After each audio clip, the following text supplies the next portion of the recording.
What's up guys, and welcome back to my booktube channel. And today I'm going to be doing a little summary of the Scarlet Letter. And this is kind of different from my other video because I'm going to try to include no spoilers. So this can be for people who are reading it during school and want a little idea of something to expect or anything like that.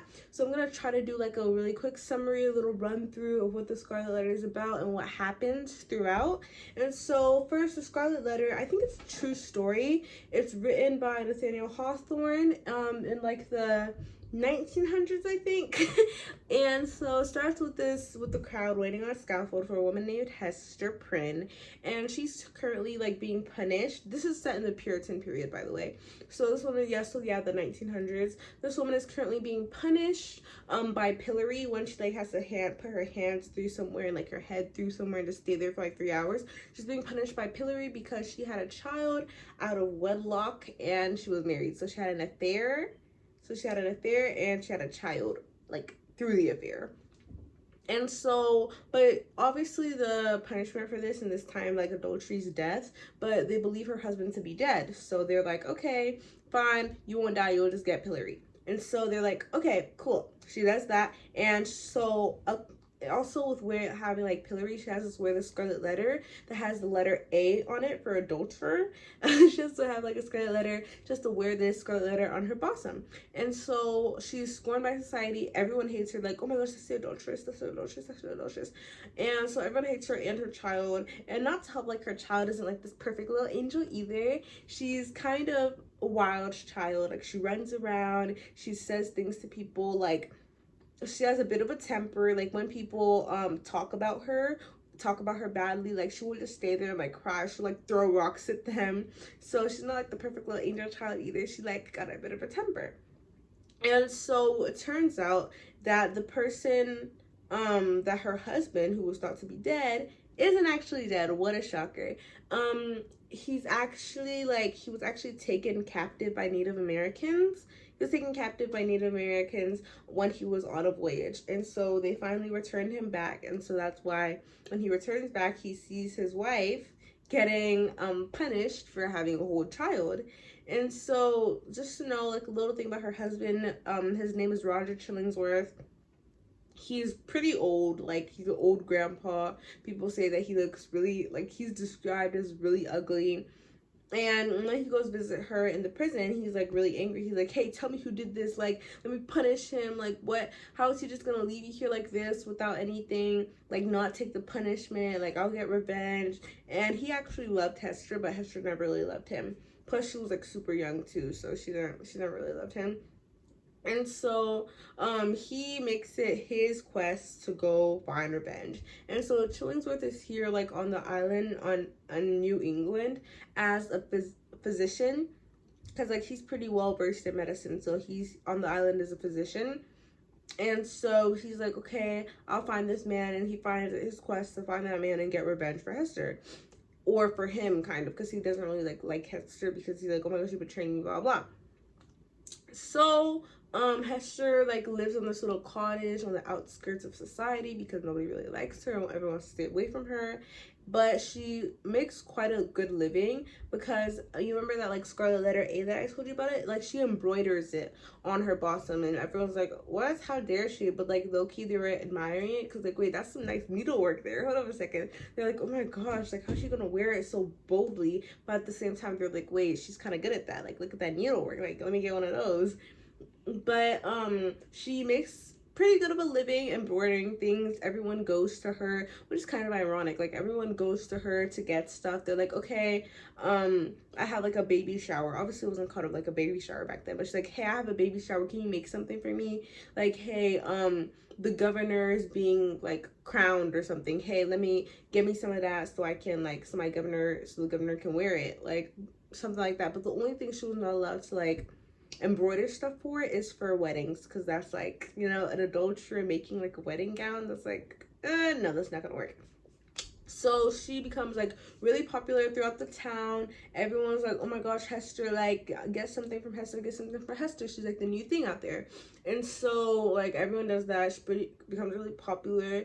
And again, there's this minister, really high priest, this minister and his name is Dimsdale, and so he becomes like really sick, and so the people in the town are like, oh my gosh, Dimsdale's sick, like, hey, you're a physician, right? They're talking about Chillingsworth. They're like, hey, you're a physician, right? Like, help him, help him. And so Chillingsworth's like, okay, sure, I'll help him, let's live together. And so they end up living together. And so the main reason why Chillingsworth tells them to live together is because, like, he's kind of suspicious of Dimsdale. Like, he knows, like, there's something going on, like, past the physical. Like, there's something spiritual there going on. Like, I don't know, something about him is off. So he decides to have them live together. And guess what he finds out while living together? Chillingsworth finds out that that Hester's lover is actually Dimsdale, the high priest that everyone worships and loves. Yeah, it was Dimsdale all along. The man who was literally there as she was getting punished, literally saying like, oh my gosh, Hester, tell us who your lover is, tell us who your lover is, like punishing her, tormenting her, stuff like that. You were her lover the entire time. That's kind of crazy. And so Chillingsworth finds this out. He's super angry, and he just like keeps on tormenting Dimsdale in a way, like keeps on like, and Dimsdale was tormenting himself too, because at this time Hester's child Pearl is pretty like old now. She's like 5-ish, and so but he still torments himself. Like, he fasts, but he's like kind of starving himself. Like he like even whips himself. Like, he's over here doing everything. He's tormenting himself, like, and it's obviously showing on like his physical. And so Chillingsworth is like, okay, so it turns out that you were the one that my wife had a child with. Okay. And obviously he's not okay with that, so he keeps on tormenting Dimsdale and playing all these like psychological games. And then eventually Hester's like, I can't do this anymore. I'm telling Dimsdale that you're the one who's been tormenting him all along. And so Chillingsworth like, oh my gosh, like, I'm not even doing anything to him. Like, why would you do that? But she's like, no, I'm gonna tell him. And you know what Hester goes and does? She tells Dimsdale. She's like, okay, you know my husband that they assume who's dead? Yeah, he's not actually dead. My husband's the one you've been living with the entire time. I was like, what? And so Dimsdale, like, for some reason gets angry at Hester. Like, she was the one, like, what? He gets angry at Hester. And the whole reason why you like might be thinking like, oh, why didn't she tell him before? She actually made a promise when like Chillingsworth wants to go visit her in the prison, like, hey, I promise not to tell anybody that you're my husband. And so she's like, okay, fine, that's the least I can do. Like, I promise not to tell anyone. But she's like, okay, I can't do this anymore. I'm telling him. And she tells him, and he gets like angry at her at first, but then they just like embrace or something in the woods, blah, blah, blah, really romantic moment, whatever. And so, you know, when they embrace the woods, they also decide to run away to the old world, or to, what's it called, England, like actual Europe. And it's because right now they're in like the colonies, and it's a really small area, everyone knows everyone. And so like, okay, I'll run away. And at first Dimsdale's like, I'm not sure about that, like, everyone relies on me here, like, I have a job here. Hester's like, okay, let's go, because like everyone hates her anyways, even though people are starting to like respect her more. And they even start to see the A instead of adulterer as able, because she's able to do so many things, which is like period. But she still doesn't like that people anymore. So he decides, okay, I'm gonna go confess to everybody, like, I'm gonna confess to everybody who I really am, and then we're gonna leave. And so you know what he does? He confesses to everybody in front of everybody, literally in the scaffold. And by this time, Pearl is like 7-ish. And so he like confesses to everyone, like, hey, I'm actually the Pearl's father. That's me. And then he dies. Like, I'm literally not kidding. He confesses to everyone, and then he dies. And him and Pearl like have like a little makeup moment, whatever. Like, she kisses him and stuff. But like, Pearl doesn't really like him that much, because, you know, she's a little child. She's like, oh, you're trying to steal my mother's love, blah, blah, blah. But yeah, she doesn't really like him that much.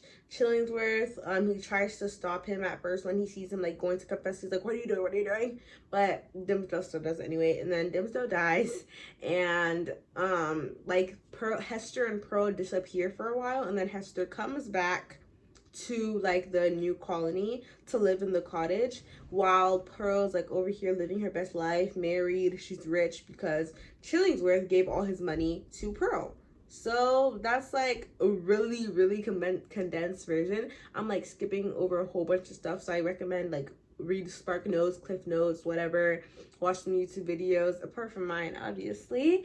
And yeah, or maybe even read the book, because it's honestly really interesting. I honestly really like reading the Scarlet Letter. But yeah, that's the end of this video. Make sure you like, subscribe, turn on the notifications so you don't miss when I upload, and I'll see you guys in my next video. Bye.